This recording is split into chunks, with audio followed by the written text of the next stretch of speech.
പരിശുദ്ധ പരമദിവ്യകാരുണ്യത്തിന് ആരാധനയും സ്തുതിയും പുകഴ്ചയും. മോതിരവും വിട്ട് ചെരുപ്പ് വിട്ട് നല്ല ഉടുപ്പ് വിട്ട് വന്നപ്പോൾ അപ്പനങ്ങ് നൃത്തം ചെയ്യാൻ തുടങ്ങി. അവളെ നൃത്തം ചെയ്യുകയും വാദ്യഘോഷം നടക്കും മനുഷ്യരുടെ കൂടെ അപ്പനും അങ്ങ് സന്തോഷിക്കാൻ തുടങ്ങി. എത്ര കാലമായി ആ ചെവിടുകൾ, അപ്പൻ്റെ ചെവിടുകൾ നൃത്തച്ചെവിടുകളായിട്ട്. അപ്പനും മതിമറന്ന് നിൽക്കുമ്പോഴാണ് വേറെ ഒരുത്തം വരണുണ്ട് അവിടെ. അത് ഒരു മകനാണ്, അപ്പനെ സ്നേഹിച്ച മകൻ, അപ്പൻ്റെ കൂടെ ജീവിച്ച മകൻ, കുടുംബത്തിന് വേണ്ടി സ്വയമായിട്ട് സമർപ്പിച്ച മകൻ, മൂത്ത മകൻ.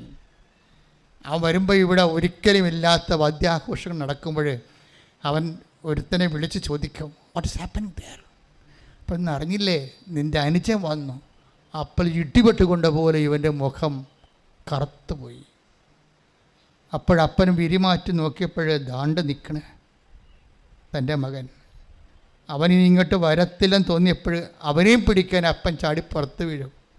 അപ്പോൾ മിണ്ടാതെ ഇങ്ങനെ കല്ല് പോലെ നിൽക്കും. എന്നിട്ട് ചോദിക്കും, അപ്പാ എത്ര കാലം ഞാൻ അപ്പന് വേണ്ടി വേല ചെയ്തു, അപ്പനിവിടെ നൃത്തം ചെയ്തില്ല, അപ്പനിവിടെ വാദ്യാഘോഷം ഉണ്ടാക്കിയില്ല, അവനെയും കാത്തപ്പൻ ഇരിക്കുകയായിരുന്നു. നമ്മുടെ സ്വത്തെല്ലാം അവൻ കൊണ്ടുപോയി നശിപ്പിച്ച വേശകളുടെ കൂടെ. അപ്പനത് ഓർത്തില്ല. അപ്പോഴപ്പം പറയണ ഒരു വാക്കുണ്ട്, എൻ്റെ മകനെ ഞാനൊരു അപ്പനല്ലേ എന്ന്. അതാണ് ഈശോ അതിൻ്റെ തൊളിപ്പിച്ച് വെച്ച ഒരു ഡയലോഗ്. എന്താണ്? എൻ്റെ മകനെ ഞാനൊരു അപ്പനല്ലേ. നീ പറഞ്ഞില്ല, ശരിയാണ്. നമ്മുടെ സ്വത്തെല്ലാം പോയി വേശ്യകളിലൂടെ അവൻ ചിലവഴിച്ചു, അവനും കോലം കെട്ട് ചാകാനായി. പക്ഷെ അവൻ തിരിച്ചു വന്നപ്പോഴേ ഞാനൊരു അപ്പനല്ലേ എന്നാണ് എന്ന് പറഞ്ഞ് അപ്പം മൂത്തവൻ അനീതിയൊന്നും ചെയ്തില്ല, അപ്പൻ്റെ കൂടെ നിന്നവനല്ലേ. അപ്പൻ അവനോട് പറഞ്ഞു, എനിക്കുള്ളതൊക്കെ നിൻ്റെതാ, പക്ഷെ ഇവൻ മരിച്ചു പോയവനല്ലേ, അവൻ തിരിച്ചു വന്നില്ലേ, നമുക്ക് സന്തോഷിക്കണ്ടേ. അപ്പോൾ അനുതപിക്കുന്ന ഒരു പാപിയെക്കുറിച്ച് സ്വർഗത്തിൻ്റെ ദൂതന്മാരുടെ ഇടയിൽ സ്വർഗത്തെ സന്തോഷിപ്പിക്കുന്ന ഒരു തിരിച്ചുവരവിനാണ് കർത്താവ് ക്രൂശിതനായി നമ്മുടെ മുമ്പിൽ ബലിയായി നിൽക്കുന്നത്. അതൊരു വിളിയാണ്, ബലിയൊരു വിളിയാണ്. കുരിശ് വിശുദ്ധിയിലേക്കുള്ള ദൈവത്തിൻ്റെ സ്നേഹമാണ്. ശ്രുതികട ഹല്ലേലൂയ, ഹല്ലേലൂയ, ഹല്ലേലൂയ, ഹല്ലേലൂയ. എന്നെ കുരിശോളം വലുതാക്കണേ, നിന്റെ സ്നേഹത്തിൻ നിഴലാക്കണേ. എന്നെ കുരിശോളം വലുതാക്കണേ, നിന്റെ സ്നേഹത്തിൻ നിഴലാക്കണേ. ഈ സ്നേഹത്തിൻ്റെ കാലത്ത്, ഇത് ദൈവസ്നേഹത്തിൻ്റെ കാലമാണ് നോൻപ് കാലം എന്ന് പറയുന്നത്. അപ്പോൾ ഞാനും നീയും ദൈവസ്നേഹത്തെക്കുറിച്ചാണ് ചിന്തിക്കേണ്ടത്. നിങ്ങളുടെ ഉടമ്പടി വിഷയങ്ങൾ ദൈവത്തിൻ്റെ വിഷയങ്ങളാണ്, അത് നമ്മുടെ വിഷയങ്ങളല്ല. Once you write down and put into the box, it is God's own problems, നമ്മുടെ പ്രോബ്ലം അല്ല. നമ്മൾ ഒരിക്കലും അത് എഴുതി കർത്താവിനെ ഏൽപ്പിച്ച് അമ്മമാതാവിനെ മധ്യസ്ഥത്തിനെ ഏൽപ്പിച്ച് കഴിഞ്ഞാൽ പിന്നെ നമ്മുടെ അവസ്ഥകളിൽ, നമ്മുടെ രോഗങ്ങൾ, നമ്മുടെ കടങ്ങൾ പിന്നെ ആരുടേതായി? അത് ദൈവത്തിൻ്റെതായി. പിന്നെ എന്താണ് ആകണം? നമ്മളും കൂടി ദൈവത്തിൻ്റെതാകണം. നമ്മുടെ വിഷയങ്ങൾ ദൈവത്തിൻ്റെതായാൽ മാത്രം പോരാ. ഉടമ്പടി അതാണ്. നമ്മളും കൂടി ദൈവത്തിൻ്റെതാകാൻ വേണ്ടിയാണ് അനുതാപത്തോടെയും വിശുദ്ധിയോടെയും കരുണയോടെയും അതുപോലെ തന്നെ സ്നേഹത്തോടെയും അതുപോലെ തന്നെ ക്രിസ്തുവിനെ കൈമാറ്റ ശുശ്രൂഷയിലൂടെയും അതുപോലെ തന്നെ കാരുണ്യ പ്രവർത്തികളിലൂടെയും നമ്മളും കൂടി ദൈവത്തിൻ്റെതാകണം. നമ്മുടെ വിഷയങ്ങൾ ദൈവത്തിൻ്റെതാകുമ്പോഴേ ഉടമ്പടി നിങ്ങളെയും കൂടി ദൈവത്തിൻ്റെതാക്കുന്നു. അതാണ് സ്വർഗീയ പദ്ധതി. അമ്മ ആഗ്രഹിക്കുന്ന ഒരു കൃപാവര പദ്ധതി കൃപാസനത്തിലും ഞങ്ങളുടെ കുടുംബം നിറവേറാൻ ഇടയാക്കണമെന്നാണ് അമ്മ ആദ്യം തന്നെ പ്രത്യക്ഷിക്കുന്ന പ്രാർത്ഥനയുടെ ഫലമായിട്ടാണ് ഉടമ്പടി വന്നിരിക്കുന്നത്. അതുകൊണ്ടാണ് 10,000 ദൈവത്തിലേക്ക് കടന്നു വരുന്നത്. ശ്രുതികട ഹല്ലേലൂയ, ഹല്ലേലൂയ, യേശുവേ നന്ദി, ഹല്ലേലൂയ, ഹല്ലേലൂയ, ഹല്ലേലൂയ,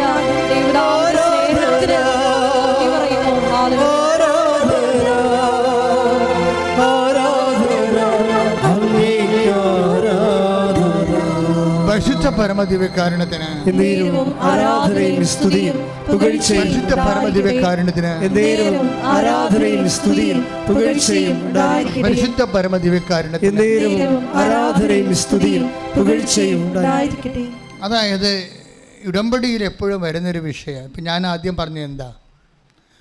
ആ ചേച്ചിക്ക് 6 കൊല്ലം മക്കളില്ല, അതല്ലേ ആദ്യം പറഞ്ഞത്. അതിനുശേഷം വലിയ അച്ഛൻ ഈശോ നോൻപ് കാലത്തേക്ക് നമ്മളെ കൊണ്ടുപോയത്. അത് ഞാൻ ചിന്തിച്ചതും ആലോചിച്ചതൊന്നുമല്ല. പിന്നീട് ഇപ്പോൾ ഇവരെ പറഞ്ഞിരിക്കുന്ന കാര്യങ്ങളെല്ലാം കർത്താവ് നേരിട്ട് നിങ്ങളോട് സംസാരിച്ചതാണ്, എന്നെ ഉപകരണമാക്കിക്കൊണ്ട്. വീണ്ടും ഞാൻ പഴയ വിഷയത്തിലേക്ക് വരികയാണ്. എന്താണ് 6 വർഷമായിട്ട് മക്കളില്ല. അപ്പോൾ അവർക്ക് ദൈവമായിട്ട് ഇൻട്രാക്ഷനുള്ള പേഴ്സണൽ റിലേഷൻസ് ഉള്ള ആളാണ്. അപ്പോൾ ആൾക്കാർ പറഞ്ഞു ഉടമ്പടി എടുത്താൽ കർത്താവ് കുഞ്ഞുങ്ങളെ തരുമെന്ന് പറഞ്ഞു. അത് ശരിയാണോ എന്ന് അവർക്ക് അറിയത്തില്ലല്ലോ. അപ്പോൾ അവർ കർത്താവിനോട് പറഞ്ഞു, കർത്താവ് ഉടമ്പടി എടുത്താൽ കുഞ്ഞുങ്ങളെ തരുമോ എന്ന് ചോദിച്ചു. ഇനി എനിക്ക് അത് മാത്രം എടുക്കാറുള്ളൂ, ബാക്കിയെല്ലാ ചികിത്സയും കഴിഞ്ഞു. ഇനി ആൾക്കാർ പറഞ്ഞു ആലപ്പുഴ പോയി മാതാവിനെ കണ്ട് ഉടമ്പടി എടുത്താൽ കുഞ്ഞുങ്ങളെ തരുമെന്ന് ആൾക്കാർ പറഞ്ഞു. ഇനി അതുകൂടി ചെയ്യാനുള്ളൂ, അതുകൂടി ഞാൻ ചെയ്യാൻ പോവുകയാണ്. പക്ഷേ അതിൻ്റെ വല്ല കഥയുണ്ടോ, സത്യമാണോ എന്ന് ചോദിച്ചു. എന്നിട്ട് ഇവർ ബൈബിൾ എടുത്തിട്ട് എന്താണ് ഉടമ്പടി എടുത്താൽ കുഞ്ഞുങ്ങളെ കിട്ടുമോ, ഉടമ്പടിയും കുഞ്ഞുങ്ങളും തമ്മിൽ വല്ല ബന്ധമുണ്ടോ എന്ന് ഞാൻ ചെയ്യാൻ പോണ കറക്റ്റാണോ എന്ന് കർത്താവുണ്ട്. ആ ബന്ധമുള്ളതുകൊണ്ട്, ആ സ്വാതന്ത്ര്യമുള്ളതുകൊണ്ട് ഇവൾ ബൈബിൾ എടുത്ത് പ്രാർത്ഥിച്ചിട്ട് ഓപ്പൺ ചെയ്തിട്ട്, കർത്താവ് ഞാൻ ആലപ്പുഴയ്ക്ക് പോകണം, മാതാവിൻ്റെ അടുത്ത് ഉടമ്പെടുക്കാൻ പോകണം, ഉടമ്പെടുക്കണത് ഞാൻ യാത്ര ശുഭകരമാണോ, ഇതുകൊണ്ട് കുഞ്ഞുങ്ങളെ കിട്ടുമോ, എന്താണ് നിൻ്റെ അഭിപ്രായം എന്ന് പറഞ്ഞുകൊണ്ട് കർത്താവ് ഓപ്പൺ ചെയ്യുമ്പോൾ ഇവർക്ക് ലേവ്യ പുസ്തകം കിട്ടും. ലേവ്യ പുസ്തകം അതായത് 26:9 ഇവർക്ക് ഓപ്പൺ ചെയ്യുമ്പോൾ കിട്ടുന്നത് ലേവ്യ പുസ്തകം 26:9. അതിനകത്ത് സാക്ഷ്യത്തെ പറയുന്നുണ്ട്. ഹല്ലേലൂയ. ഞാൻ നിങ്ങളെ കടാക്ഷിക്കുകയും സന്താനപുഷ്ടി നൽകി നിങ്ങളെ വർദ്ധിപ്പിക്കുകയും ചെയ്യും. നിങ്ങളുമായി ഞാൻ എൻ്റെ ഉടമ്പടി ഉറപ്പിക്കും. Praise the Lord. എങ്ങനെയുണ്ട് സംഭവം? അവർ ചോദിച്ച മറുപടി പിന്നെ വരവേണ്ടല്ലേ, ഇടിവെട്ടായിട്ട് തിരിച്ചു വരുന്നത്. എന്താ ചോദിച്ചത്? ഞാൻ ഞാൻ ചെയ്യാവുന്ന ഒരു കുഞ്ഞ് ജനിക്കാൻ വേണ്ടി ചെയ്യാവുന്ന എല്ലാ ചികിത്സയും ചെയ്ത് ഇനിയിപ്പോൾ അവസാനത്തെ ഓപ്ഷൻ പോലെ ആലപ്പുഴ പോകാൻ പോവുകയാണ്, മാതാവിനെ കണ്ട് ഉടമ്പടി ചെയ്യാൻ പോവുകയാണ്. ഈ യാത്ര ശുഭമാണോ, ഇതുകൊണ്ടല്ല വല്ല ഗുണമുണ്ടോ, ഇത് ആൾക്കാർ സാക്ഷ്യം വെറുതെ പറയണാണോ എന്ന് ചോദിച്ചുകൊണ്ട് എല്ലാം ചോദിക്കുന്ന പോലെ ഇതും കർത്താവിന് ചോദിച്ചിട്ടാണ് ഇവിടെ ബൈബിൾ ഓപ്പൺ ചെയ്യുന്നത്. അപ്പോഴാണ് എന്ത് കിട്ടുന്നത്? ലേവ്യ 29:26-9. എന്താ എഴുതിയിരിക്കണത്? ഞാൻ നിങ്ങളെ കടാക്ഷിക്കുകയും. ഞാൻ നിങ്ങൾ ഉടമ്പടി സംഭവിക്കുന്നത് എന്താണ്? കടാക്ഷമാണ്. ഉടമ്പടി സംഭവിക്കുന്നത് എന്താണ്? ദൈവകടാക്ഷം ഉണ്ടാവും. ഞാൻ നിങ്ങളെ കടാക്ഷിക്കുകയും പറഞ്ഞ് ഞാൻ നിങ്ങളെ കടാക്ഷിക്കുകയും സന്താനപുഷ്ടി നൽകി നിങ്ങളെ വർദ്ധിപ്പിക്കുകയും ചെയ്യും. നിങ്ങളുമായി ഞാൻ എൻ്റെ ഉടമ്പടി ഉറപ്പിക്കും. അപ്പോൾ ഓരോ ഉടമ്പടിയിലും എന്താ സംഭവിക്കുന്നത്? അടയാളങ്ങൾ കിട്ടുമ്പോൾ ഓർക്കുക, ഉടമ്പടി ഉറച്ചെന്നാണ്. അതാണ് സ്ഥിരീകരണം എന്ന് പറയണത്. അതുകൊണ്ടാണ് ഈ സാക്ഷ്യം പറയിപ്പിക്കണത്. ഇപ്പോൾ കഴിഞ്ഞ പ്രാവശ്യം നമുക്കെതിരെ ഒരു വീഡിയോ ഇട്ടിട്ടുണ്ട്, ഇങ്ങനെ ആൾക്കാരെ പിടിക്കാൻ വേണ്ടി ഇങ്ങനെ സാക്ഷ്യം പറഞ്ഞുകൊണ്ടിരിക്കുകയാണെന്ന് പറഞ്ഞുകൊണ്ട്. ആൾക്കാരെ പിടിക്കാനല്ല, ഉടമ്പടി സ്ഥിരീകരിച്ചാൽ അപ്പോൾ സാക്ഷ്യം കൊണ്ട് മാത്രം സ്ഥിരീകരിക്കത്തുള്ളത്. അതാണ് 16:20 മർക്കോസിന്റെ സുവിശേഷം. Take the bed of God. സ്തുതിക്കട്ടെ. ഹല്ലേലൂയ. ഹല്ലേലൂയ. ഹല്ലേലൂയ. യേശുവേ നന്ദി. ഹല്ലേലൂയ. ഹല്ലേലൂയ. 16:20 മർക്കോസ് 16:20. അവർ എല്ലായിടത്തും പോയി പ്രസംഗിച്ചു. പറഞ്ഞേ, അവർ എല്ലായിടത്തും പോയി പ്രസംഗിച്ചു. കർത്താവ് അവരോട് കൂടെ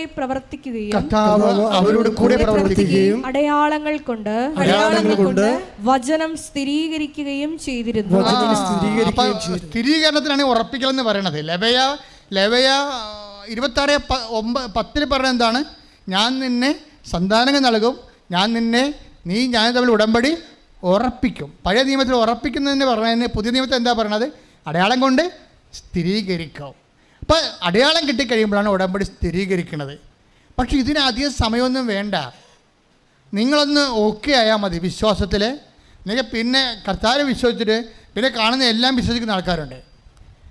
പിന്നെ ഒരു ജീവിതത്തിൽ വിശുദ്ധി പാലിക്കാതെ പ്രാർത്ഥനയില്ലാതെ ആ വിഷയം മാത്രം വന്നില്ല, കുട്ടി ഉണ്ടായില്ല, ജപ്തി മാറിയില്ല, ഇത് അതും പറഞ്ഞ് പിച്ചുമ്പയും പറഞ്ഞ് മാത്രം ഇരിക്കുന്ന ആൾക്കാരുണ്ട്.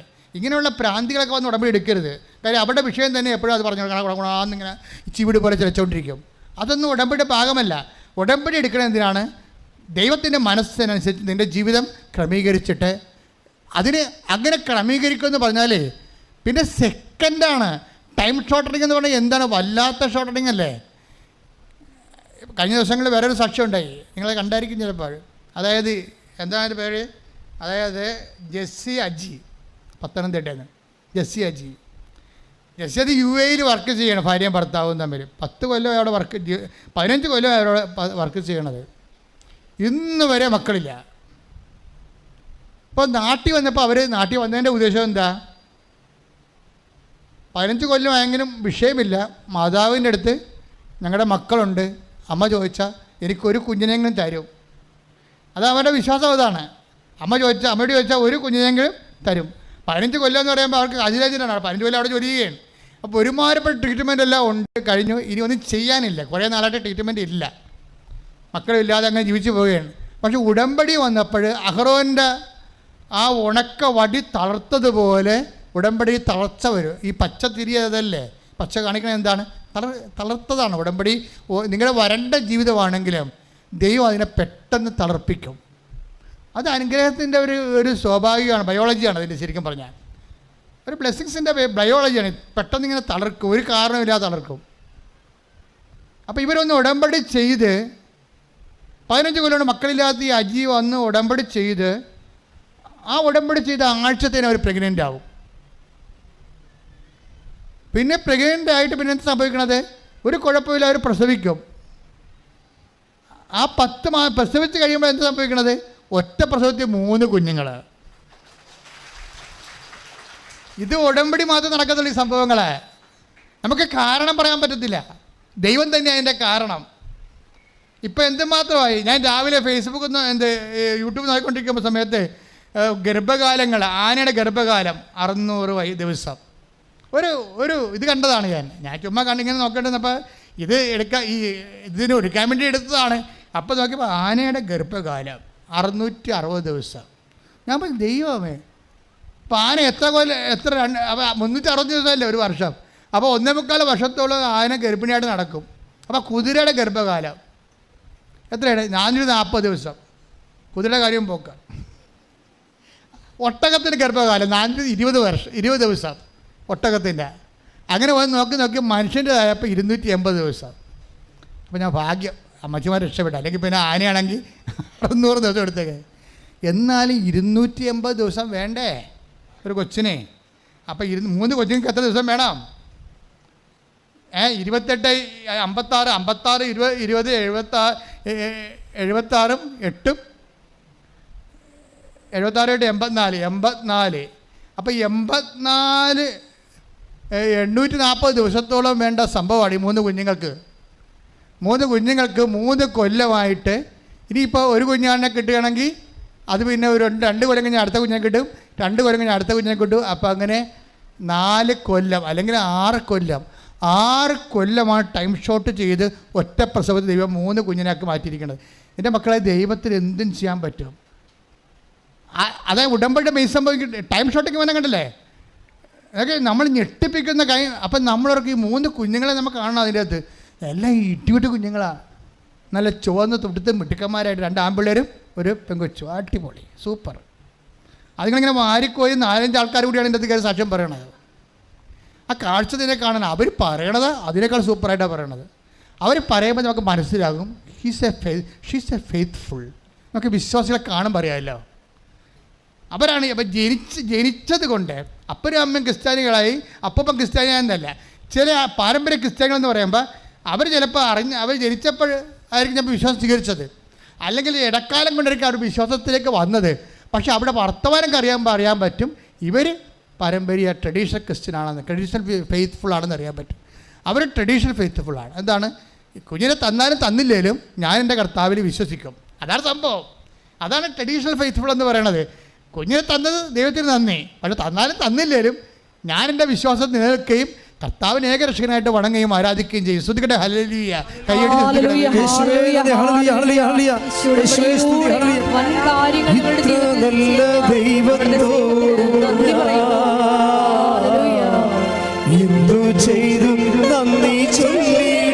ഒരുമിച്ച് പാടുക. എന്റെ കൊച്ചു ജീവിതത്തെ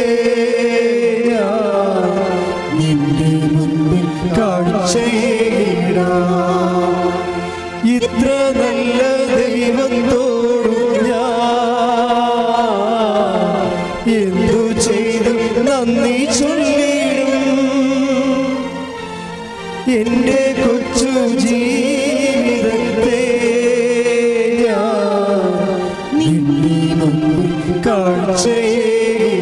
പരിശുദ്ധ പരമ ദിവ്യകാരുണ്യ നാമത്തിന് എന്നേരവും ആരാധനയും സ്തുതിയും പുകഴ്ചയും ഉണ്ടായിരിക്കട്ടെ. അപ്പം ദൈവ സന്ദർശനം ഉറപ്പ് വരുത്തുന്നതാണ് ഉടമ്പടിയുടെ ഏറ്റവും വലിയ അനുഗ്രഹം എന്ന് പറയണത്. ഇത് അമേരിക്കയിലും ലൂർദിലും ഫ്രാൻസിലും ഇറ്റലിയിലും ഒന്നുമല്ല, ഇത് നിങ്ങളുടെ സംസ്ഥാനത്ത് തന്നെ നടക്കുന്നൊരു കാര്യമാണ്. ഇത് ലോകത്ത് വേറെ എവിടെയെങ്കിലും ആണെങ്കിൽ നിങ്ങൾക്ക് ഇതുപോലെ വണ്ടി കയറി പോകാൻ പറ്റുമോ? ഇല്ല, പോകാൻ പറ്റത്തില്ല.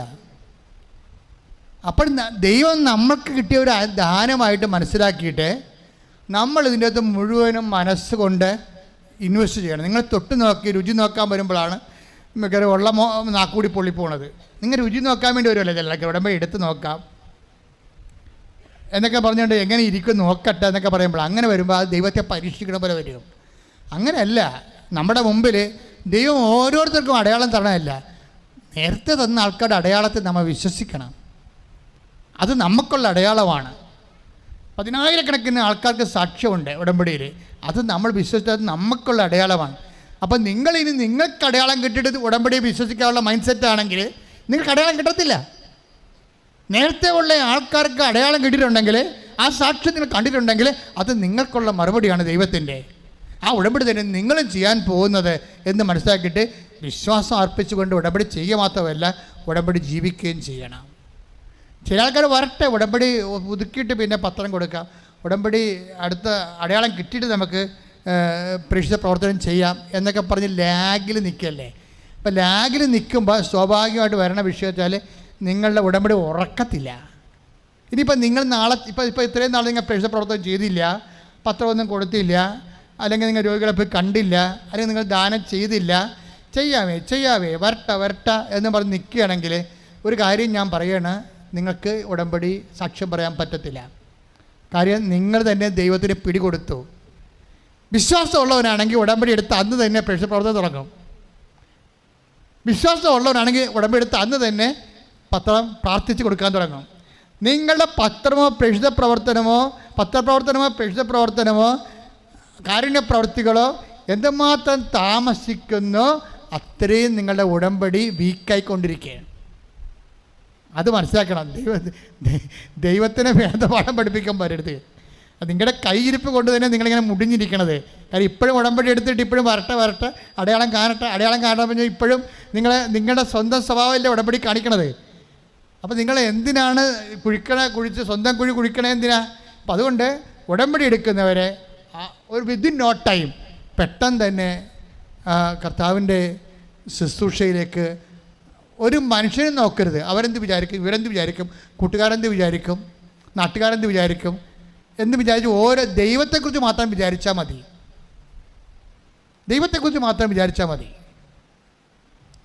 അപ്പോൾ ദൈവത്തിനറിയാം ദൈവത്തിൻ്റെ മകനാണ്, ധൈര്യമുള്ള ആളാണ്. ഒരു വിശ്വാസിയാണെങ്കിൽ ധൈര്യശാലി ആയിരിക്കണം. സുവിശേഷ വിലക്കും ദൈവത്തിന് വേണ്ടി സാക്ഷ്യം വഹിക്കാനുള്ള ധൈര്യം. ഞങ്ങൾ കത്തോലിക്ക സഭയിൽ ധൈര്യം ഉണ്ടാകാൻ വേണ്ടിയാണ് ഈ ഒപ്പറേഷനൊക്കെ നടത്തുന്നത്. പക്ഷേ അതിന് വേണ്ട കാറ്റഗിസം കിട്ടാത്ത കാരണം ഒപ്പറേഷൻ കിട്ടിയവന്മാരും കണ്ണമൃഗം പോലെ പിന്നെയും ജീവിക്കും. എന്താ കിട്ടിയെന്ന് പോലും അറിയാൻ പാടില്ലാതെ. ധൈര്യം എന്ന് പറയണത് സ്ഥൈര്യലേപനം കൊടുത്ത് നിങ്ങൾക്ക് ചില ആൾക്കാർക്കറിയാം. അത് ഇതുപോലെ വിശ്വാസം സ്ഥിരീകരിച്ച് സാക്ഷ്യം ദൈവത്തിന് വേണ്ടി കൊടുക്കാൻ വേണ്ടിയാണ്. ഇടംബലം തിരിയാതെ ദൈവസാക്ഷിയായിട്ട് ജീവിക്കാനുള്ള ധൈര്യമാണ് നമുക്ക് ഇതിലൂടെ ലഭിക്കേണ്ടത്. അത് ഞങ്ങൾക്ക് സ്ഥൈര്യലേപത്തിലൂടെ ലഭിക്കണത്. ഞങ്ങളത് ഊതിക്കത്തിക്കുകയും ചെയ്യും. നിങ്ങൾക്കത് വിശ്വാസത്തിലൂടെ ലഭിച്ചുകൊണ്ട് നിങ്ങൾ പ്രവർത്തനം സ്ഥിരീകരണം ഉണ്ടാക്കിയാൽ മതി.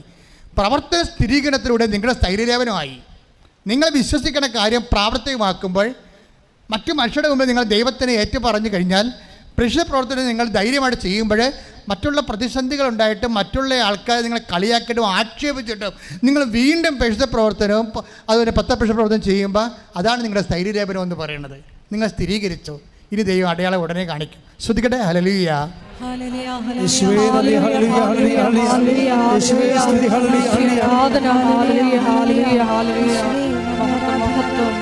എന്നെ കുരിശോളം വലുതാക്കണേ, നിന്റെ സ്നേഹത്തിൽ നിഴലാക്കണേ.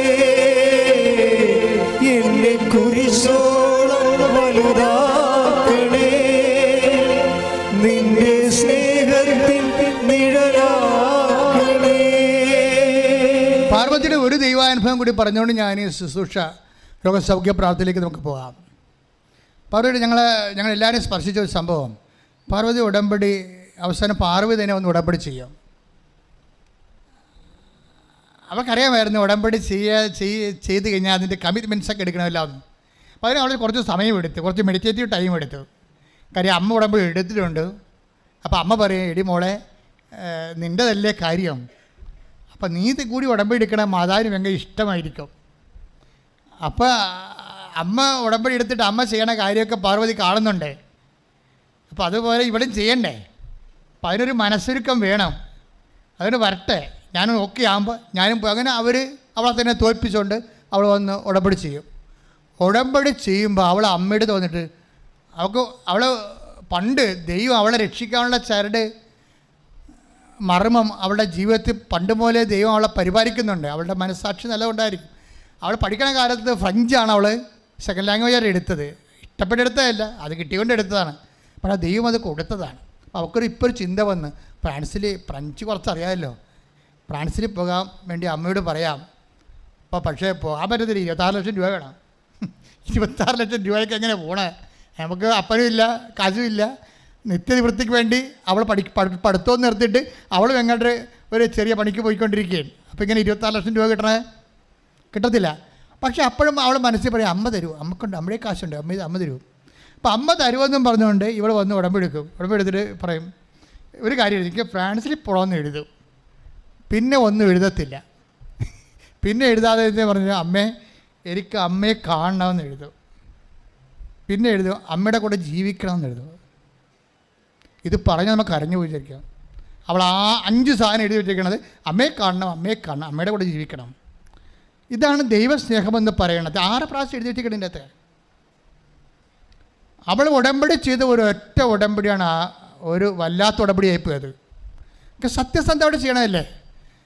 വീട്ടിൽ ചെന്നപ്പോൾ പെട്ടെന്ന് അമ്മ ഉടനെ ഉടമ്പടി അന്ന് തന്നെ എടുത്ത്, അമ്മയ്ക്ക് സമയം അധികമില്ലല്ലോ, പെട്ടെന്ന് എടുത്തിട്ട് ഫ്രാൻസിൽ പോകാനുള്ള സെറ്റിൽമെൻ്റ് ആക്കി. അപ്പോൾ എന്താ പറ്റിയത്? 26,000 രൂപ വേണം. 26,000 രൂപ ഇവിടെ നിന്ന് കിട്ടും. 26,000 രൂപ ഇവിടെ നിന്ന് കിട്ടുമെന്ന് പറഞ്ഞിരിക്കുമ്പോൾ ഈ പാർവതിയുടെ അമ്മ അവർ ഉടമ്പടി എടുത്ത് മാതാവുമായിട്ട് ലിങ്കിങ് ഉള്ള ആളാണ്. ഇവരൊക്കെ ലിങ്കിങ് ഉള്ള അവരുടെ അമ്മ പറയും, 26,000 രൂപ നിൻ്റെ മാനേജറിനോട് ചോദിക്കാൻ പറയും. അമ്മ പറഞ്ഞിട്ടുണ്ട് എന്നോട്, മാതാവിനോട് പറയുന്നുണ്ട്, മാനേജറോട് ചോദിക്കാം. അവൾ ബാങ്കിൽ എന്തോ ഒരു 1 ഡേ പരിപാടിക്ക് ഈ നമ്മൾ ചില ക്ലർക്ക് പണിക്ക് പോകത്തില്ലേ, അവിടുത്തെ ഉദ്യോഗസ്ഥയല്ല, പുറത്തുള്ള പണി ചെയ്യാൻ വേണ്ടി സഹായിക്കാൻ പോകുന്നുണ്ടായിരുന്നു. അപ്പോൾ പാർവതി പറയും, മാനേജർ, നമ്മൾ ഇന്നലെയാണ് അവിടെ, കഴിഞ്ഞ ആഴ്ചയിലാണ് അവിടെ ഈ ജോലിക്ക് പോയത്. ഇപ്പോൾ 26,000 രൂപയുടെ ലോൺ ചോദിച്ചാൽ അയാൾ അങ്ങനെ വസ്തു ചോദിക്കത്തില്ലേ. നമുക്ക് വസ്തു അതിനകത്ത് വഴിയില്ലാത്ത കാരണം വിലയില്ല. എല്ലാവർക്കും ആ വിലയില്ലാത്ത വസ്തുവാണെന്ന് പറഞ്ഞിട്ട് വസ്തു തള്ളിക്കളയും. അപ്പോൾ അത് വിൽക്കാൻ പോലും പറ്റത്തില്ല. പിന്നെ എങ്ങനെ ബാങ്കുകാർ എടുക്കണം 26 ലക്ഷം രൂപയ്ക്ക്? അപ്പോൾ അമ്മ പറയും, നീ ചോദിക്കുക, നമ്മൾ മാതാവിനും ഒപ്പിച്ചല്ലേ ചെയ്യണത്, വേറെ ആരെയും അടിസ്ഥാനപ്പെടുത്തിയല്ല ചെയ്യണം, നീ ചോദിക്കുമെന്ന് പറയും. ഉടനെ പാർവതി പോയി ബാങ്ക് മാനേജരോട് ചോദിക്കും. ബാങ്ക് മാനേജർ ചോദിക്കാൻ വേണ്ടി വീട്ടിലെ ഈ പഴയ പ്രമാണം എടുത്ത്, വിൽക്കാത്ത പുരയിടത്തിൻ്റെ പ്രമാണം എടുത്തുകൊണ്ട് പോകുന്ന സമയത്ത് ഇടിയും വെട്ടി മഴ പെയ്യുന്നതോടുകൂടി ഇവൾ അവിടെ അടുത്ത കണ്ട ഒരു ചാപ്പലിലേക്ക് ഓടിക്കയറും, മഴ കൊള്ളാതിരിക്കാൻ വേണ്ടി. നല്ല കാറ്റും മഴയുമാണ്. അപ്പോഴാണ് ഒരു സംഭവം വരുന്നു, ഒരു പ്രത്യേക തുമ്പി വരും. ഇങ്ങനെ പറഞ്ഞത്, ഇവളിങ്ങനെ വല്ലാണ്ട് ഈ മഴയത്ത് തുമ്പിയെ ഇങ്ങനെ നോക്കിക്കൊണ്ട് നിൽക്കും. ജീവിതത്തിൽ ഒരിക്കലും കാണാത്തൊരു തുമ്പി, മനോഹാരിത പറഞ്ഞറിയിക്കാൻ പറ്റാത്തൊരു തുമ്പി. പിന്നെ കാറ്റും മഴയും നിരക്കും. ഉടനെ ഇവൾ ബാങ്കിൽ ചെല്ലുമ്പോൾ ഈ തുമ്പി ഇവളുടെ കൂടെ പോവും. ഇവൾ മാനേജറിനെ കാണുമ്പോൾ തുമ്പി മാനേജറിൻ്റെ അടുത്തിരിക്കും. ഒരു കാര്യം പോണ കഥ കണ്ടില്ലേ? ഞാനത് കേട്ടപ്പോൾ ഞെട്ടിപ്പോയി ശരിക്കും പറഞ്ഞാൽ. ഇവിടെ ചോദിക്കും, സാറേ എനിക്ക് ഫ്രാൻസിൽ പോകണം, 26 ലക്ഷം രൂപ വേണമെന്ന് പറയും. അപ്പോൾ മാനേജർ പറയും, അതിനെന്താ, ആ പ്രമാണം കേട്ട് നമുക്ക് നാളെ സെറ്റാക്കാമെന്ന് പറയും. നാളെ സെറ്റാക്കാമെന്ന് പറയുമ്പോൾ ഈ തുമ്പി അവിടെ ഇരിക്കുക. അതായത് കർത്താവിൻ്റെ വചനത്തിൽ എഴുതിയിരിക്കണം, എന്താണ് വായിച്ചേ? അതായത് കർത്താവിൻ്റെ വചനത്തിൽ അതിശക്തമായൊരു വചനം, അതായത് ഞാൻ നിനക്ക് മുമ്പേ എൻ്റെ ദൂതൻ, പുറപ്പാട് 23 ഉടമ്പടിയിലുള്ളതാണ് ദൂതൻ. പുറപ്പാട് 23:20 ശ്രുതികട്ടെ. ഹല്ലേലൂയ, ഹല്ലേലൂയ, ഹല്ലേലൂയ, ഹല്ലേലൂയ. യേശുവേ നന്ദി. ഹല്ലേലൂയ, ഹല്ലേലൂയ. പുറപ്പാട് 23:20. പുറപ്പാട് 23:20. ഇതാ ഒരു ദൂതനെ നിനക്ക് മുൻപേ ഞാൻ അയക്കുന്നു. ഒന്ന് പറഞ്ഞ, ഇതാ ഒരു ദൂതനെ നിനക്ക് മുൻപേ ഞാൻ അയക്കുന്നു. അവൻ നിന്റെ വഴിയിൽ നിന്നെ കാത്തുകൊള്ളും. ഞാൻ ഒരുക്കിയിരിക്കുന്ന സ്ഥലത്തേക്ക് നിന്നെ കൊണ്ടുവരികയും ചെയ്യും. അപ്പൊ ദൈവം കൽപ്പിച്ചിരിക്കുന്ന സ്ഥലത്തേക്ക് ഈ ദൂതൻ വഴി മോണിറ്റർ ചെയ്യും. ഭയങ്കര മോണിറ്ററിങ്ങാ. അപ്പോൾ അതായത് നമ്മൾ ബൈബിൾ കാലത്ത് മാത്രം കേട്ടിരിക്കണതും ബൈബിൾ കാലത്ത് ഉരുകാതിരുന്ന സംഭവങ്ങൾ ഇന്നത്തെ വിശ്വാസി ഉരുക്കുന്നുണ്ട്. ഇപ്പോൾ വെള്ളം ഉരുകണമെങ്കിൽ എന്താ വേണ്ടത്? ഒരു 100 ഡിഗ്രി സെൻറ്റിഗ്രേഡ് വരുമ്പോഴേ വെള്ളം തിളക്കത്തുള്ളൂ അല്ലേ? വെള്ളി തിളക്കണമെങ്കിൽ 800 ഡിഗ്രി സെൻറ്റിഗ്രേഡ് വേണം.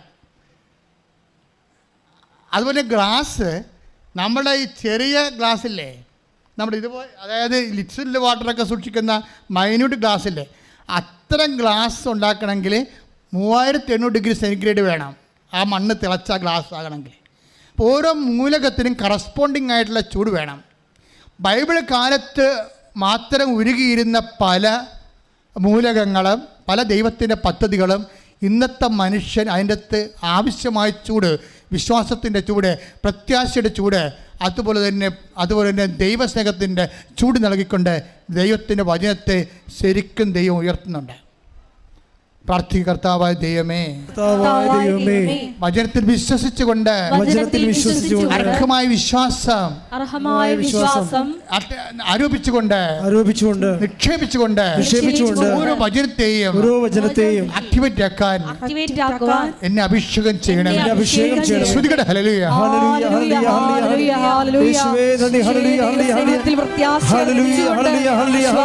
മുന്നേറിക്കൊണ്ട് വചനത്തെ മാംസമാക്കുവാൻ അഭിഷേകം ചെയ്യണമേ.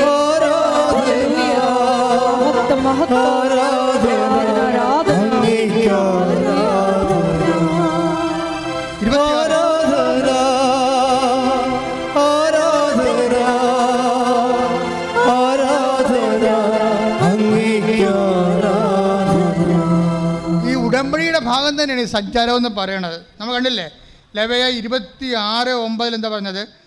നീയുമായിട്ടുള്ള ഉടമ്പടി ഞാൻ ഉറപ്പിക്കും. അതിനോട് പെണ്ണ് ചേർത്ത് വായിക്കുന്നതാണ് ലേവ്യർ 26:11.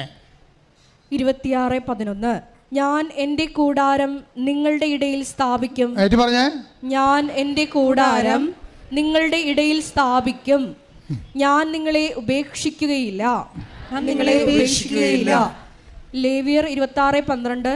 ഞാൻ നിങ്ങളുടെ ഇടയിൽ സഞ്ചരിക്കും. ഞാൻ നിങ്ങളുടെ ദൈവവും നിങ്ങൾ എൻ്റെ ജനവുമായിരിക്കും. സഞ്ചാരം എന്നുള്ളത് ഉടമ്പടിയുടെ ഭാഗമാണ്. അമ്മയായാലും അമ്മയുടെ ദൂതനായാലും ഇതുപോലെ ഉടമ്പടി പ്രകാരമാണ് സഞ്ചരിക്കണത്. നമ്മൾ സഞ്ചാരി മാതാവെന്ന് ആൾക്കാരെ വെറുതെ പറയണമല്ല, അതുപോലെ വന്ന് ദൈവം നമ്മുടെ കൂടെ വസിക്കുന്ന, അതായത് നിങ്ങൾ ചെയ്യുന്ന ഉടമ്പടി സത്യസന്ധമാണെങ്കിൽ അതനുസരിച്ചുള്ള ജീവിതം അനപേക്ഷണീയമായിട്ട് സത്യസന്ധമാക്കിയാൽ തീർച്ചയായിട്ടും ഉടമ്പടിയിലുള്ള എല്ലാ വാഗ്ദാനങ്ങളും, അതായത് ദൂതനെ അയക്കുക, നിങ്ങളുടെ കൂടെ സഞ്ചരിക്കുക, ദൈവത്തിൻ്റെ സാന്നിധ്യം നൽകുക, നിങ്ങളുടെ ലക്ഷ്യത്തിൽ നിങ്ങളെ എത്തിക്കുക, അതെല്ലാം ദൈവം കൃത്യമായിട്ട് ചെയ്യും.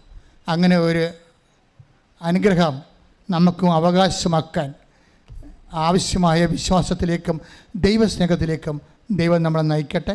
സ്തുതിക്കട്ടെ. ഹല്ലേലൂയ. ഹല്ലേലൂയ, ഹല്ലേലൂയ, ഹല്ലേലൂയ, ഹല്ലേലൂയ. യേശുവേ നന്ദി, ഹല്ലേലൂയ, ഹല്ലേലൂയ, ഹല്ലേലൂയ, ഹല്ലേലൂയ, ഹല്ലേലൂയ. യേശുവേ ആരാധന, ആരാധന, ആരാധന. ഉടമ്പടിയിലൂടെ കൂടെ സഞ്ചരിക്കുന്ന അവിടുത്തെ സാന്നിധ്യത്തിന് നന്ദി പറയുന്നു. വലിയ വലിയ സാക്ഷ്യങ്ങൾക്ക് നന്ദി പറയുന്നു. ഹല്ലേലൂയ, ഹല്ലേലൂയ. യേശുവേ ആരാധന, ആരാധന, ആരാധന. ഹല്ലേലൂയ. യേശുവേ നന്ദി, ആരാധന. എല്ലാവരും നിൽക്കട്ടെ. ശ്രുതിക്കട്ടെ. ഹല്ലേലൂയ, ഹല്ലേലൂയ, ഹല്ലേലൂയ. യേശുവേ നന്ദി, ഹല്ലേലൂയ, ഹല്ലേലൂയ. മഹത്വം, മഹത്വം, ആരാധന, ആരാധന. ഹല്ലേലൂയ.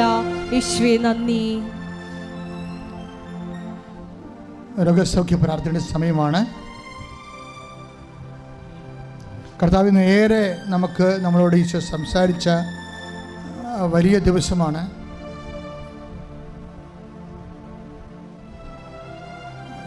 ഇപ്പോൾ രോഗസൗഖ്യ പ്രാർത്ഥന അച്ഛൻ നടത്തിക്കൊണ്ടിരിക്കുന്ന സമയത്ത് നിങ്ങൾ നെഞ്ചിൽ കൈവച്ചു, ഒരു കൈ നെഞ്ചിലും ഒരു കൈ ശിരസിൽ വെച്ചുകൊണ്ട്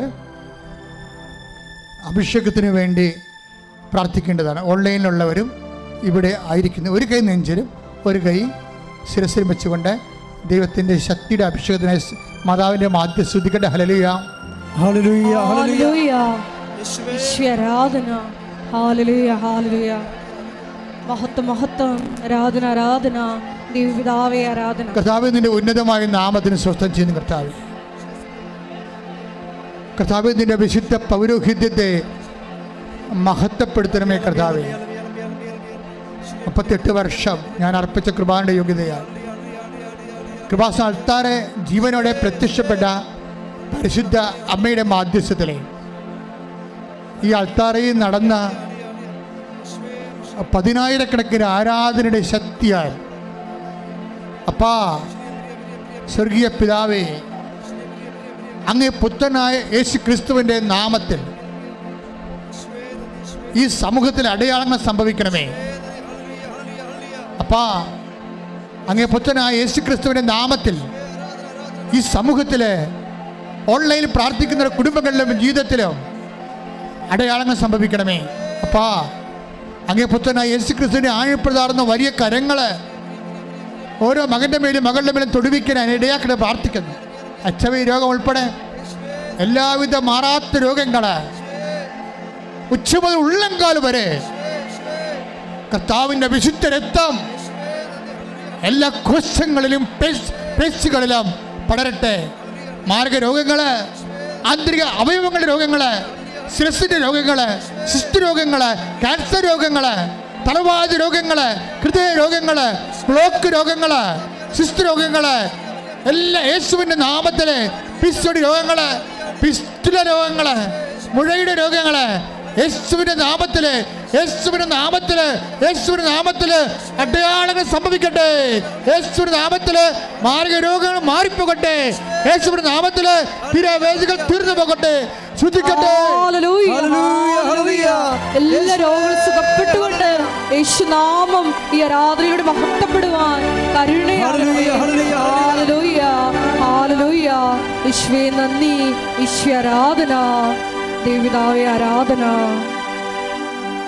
പ്രിയപ്പെട്ടവരെ, നമ്മളിപ്പോൾ പ്രാർത്ഥിക്കാൻ പോകുന്ന ജീവിത തടസ്സങ്ങൾ, ജീവിത ദുരിതങ്ങൾ ഉടമ്പടി പ്രകാരം 10,000-കണക്കിന് സാക്ഷ്യങ്ങളാൽ ഇപ്പം തന്നെ സ്ഥിരീകരിക്കപ്പെട്ടിരിക്കുന്ന ജീവിതത്തിൽ അനുഭവിക്കുന്ന ഓരോ പ്രതിസന്ധികൾ, സാമ്പത്തിക പ്രതിസന്ധി, ജോലിയില്ലാത്ത അവസ്ഥകൾ, ജോലി നഷ്ടപ്പെട്ട അവസ്ഥകൾ, കേസിലായിപ്പോയവർ, കോടതിയിലായിപ്പോയവർ, ജയിലിലായിപ്പോയവർ, ലഹരി പദാർത്ഥങ്ങൾ അടിമപ്പെട്ടു പോയവർ, മാനസിക രോഗികൾ, തകർന്നുപോയ കുടുംബങ്ങൾ, അതുപോലെ തന്നെ കുടുംബ കേസുകൾ, കുടുംബ കോടതി കിടക്കുന്ന കേസുകൾ, വിദ്യാർത്ഥികളുടെ പഠനങ്ങൾ, പഠന തകർച്ചകൾ, പരീക്ഷ എഴുതുന്ന മക്കൾ, പരീക്ഷയ്ക്ക് വേണ്ടി ഒരുക്കിക്കൊണ്ടിരിക്കുന്ന മക്കൾ, ഭർത്താവും ഭാര്യയും തമ്മിൽ വഴക്കിട്ടിരിക്കുന്നവർ, മക്കൾ ഇല്ലാത്തവർ, പലതരത്തിലുള്ള കേസുകളിലും അതിർത്തി തർക്കങ്ങളിലും താമസിക്കുന്നവർ, പറമ്പില്ലാത്തവർ, വീടില്ലാത്തവർ, വഴിയില്ലാത്തവർ, ജീവിക്കാൻ അതുപോലെ തന്നെ തൊഴിലെടുക്കാനുള്ള വാഹനങ്ങളും സംവിധാനങ്ങളും ഇല്ലാത്തവരെ, അങ്ങനെ പല പല വിഷയങ്ങൾക്ക് വേണ്ടി ഉദ്യമിച്ചു കൊടുക്കുന്ന ഓരോ സംരംഭങ്ങളും കർത്താവിന്റെ നാമത്തിൽ തടസ്സങ്ങൾ മാറാൻ വേണ്ടി ഇടിമുഴക്കം പോലെ ശ്രദ്ധിക്കട്ടെ.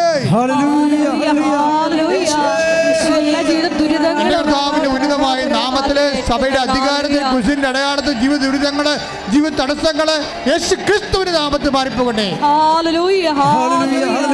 മുട്ട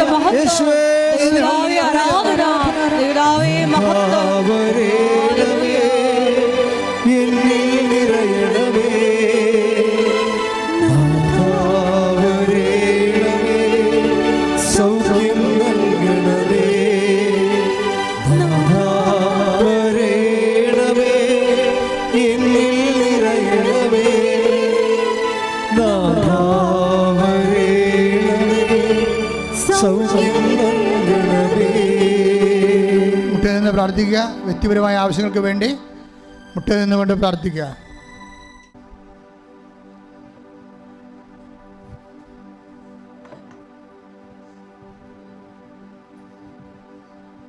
ഒരിക്കൽ കൂടി മരിയൻ ഉടമ്പടിയിൽ സമർപ്പിച്ചിരിക്കുന്ന എല്ലാ വിഷയങ്ങളും ദൈവമാതാവിൻ്റെ മധ്യസ്ഥയിൽ ദിവ്യകാരുണ്യ സന്നിധിയിൽ സമർപ്പിച്ച് നമുക്ക് ഒരു നിമിഷം പ്രാർത്ഥിക്കാം. ഉടമ്പടി നിബന്ധനകൾ ദൈവസ്നേഹത്തോടെ വിശ്വസ്തയോടെ പാലിക്കുന്നതിലൂടെ ഞങ്ങളുടെ ഉടമ്പടിയെ ദൈവപിതാവെ ഉറപ്പിക്കണമേ എന്ന് ഞങ്ങൾ പ്രത്യേകം പ്രാർത്ഥിക്കുന്നു. ഒപ്പം തന്നെ ഞങ്ങളുടെ ഉടമ്പടിയെ നീ ഉറപ്പിച്ച് ഞങ്ങൾ ഓരോരുത്തരെയും കൃപാസനത്തിൽ നടന്ന മരിയൻ പ്രത്യക്ഷീകരണത്തിൻ്റെ സാക്ഷികളാക്കി ഉയർത്തണമേ എന്ന് പ്രാർത്ഥിച്ചുകൊണ്ട് ശിരസ് നമിച്ച് നമുക്ക് ദിവ്യകാരുണ്യനാഥൻ്റെ ആശീർവാദം സ്വീകരിക്കാം.